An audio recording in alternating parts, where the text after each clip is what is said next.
Voici le test du téléphone Lenovo K56. Donc c'est un téléphone dual SIM qui tourne sous Android 5.1. Au niveau de l'écran, on est en 5,5 pouces. Bon, bien entendu, on a une caméra avant, une caméra arrière. Les boutons de volume.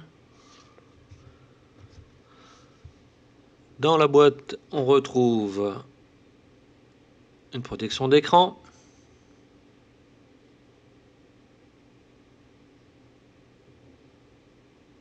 la batterie,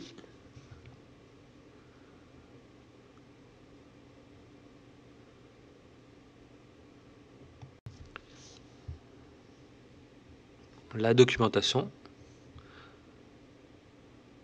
des écouteurs et le câble USB et bien entendu l'alimentation.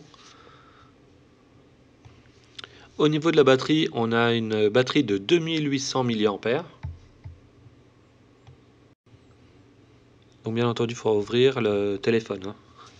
Donc ça, c'est pas dans la documentation pour l'ouvrir. Enfin, c'est tout simple à faire. Donc là, j'ai mis une micro SIM. Donc j'ai mis sans problème. Par contre, pour l'enlever, c'est un tout petit peu délicat. Donc avec une micro SIM Soch, je n'ai pas eu de problème. J'ai bien eu la 4G. Donc je ne peux pas confirmer avec d'autres opérateurs, hein. Mais avec Soch, je l'ai. La documentation est en français.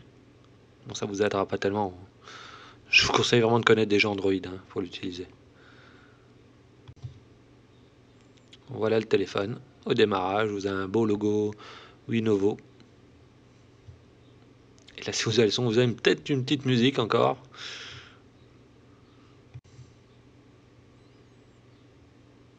Donc on est dans un Android 5.1 comme je l'ai déjà dit.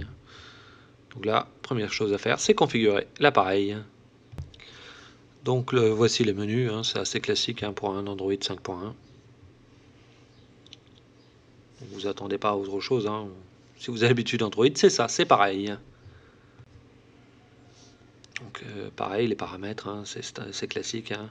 On a du Wi-Fi, du Bluetooth. Par contre, pour le Wi-Fi, c'est pas du 5 GHz, hein. Donc c'est pas de la C.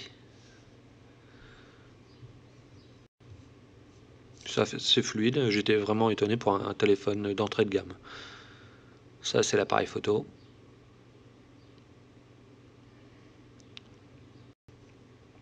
Vous avez bien entendu le flash, les options classiques d'un appareil photo, hein.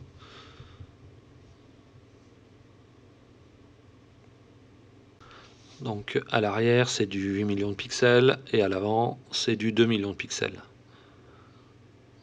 C'est moins bon que les téléphones haut de gamme, hein, bien entendu. C'est un exemple d'une photo, hein.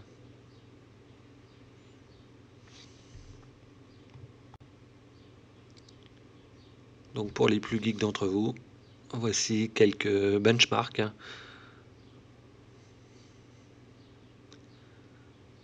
Donc pour rappel, hein, il y a 4 cœurs au niveau du téléphone.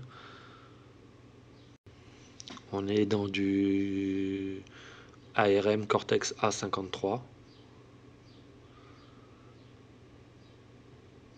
Donc les CPU, bien entendu, vu que vous êtes en 4 cœurs, il y en a certains qui tourneront, d'autres non. Donc là, on a 448, hein, comme vous pouvez le voir, hein, par rapport à un Galaxy S7, on est très très loin. Mais il ne faut pas oublier que c'est un téléphone d'entrée de gamme qui vous permet de téléphoner et de surfer et de jouer un peu.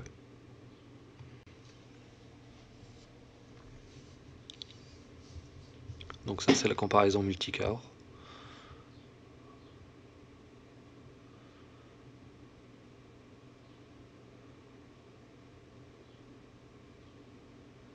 Donc ça, c'est un CPU Z, ça vous permet en fait, là je vous donne juste des informations. Comme vous pouvez voir, le GPU c'est un Mali T720. Donc là vous avez quelques informations, hein.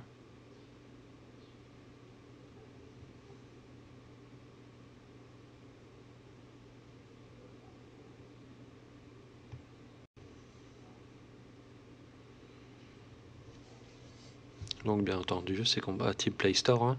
Donc vous pouvez aller télécharger ce que vous voulez sur Google.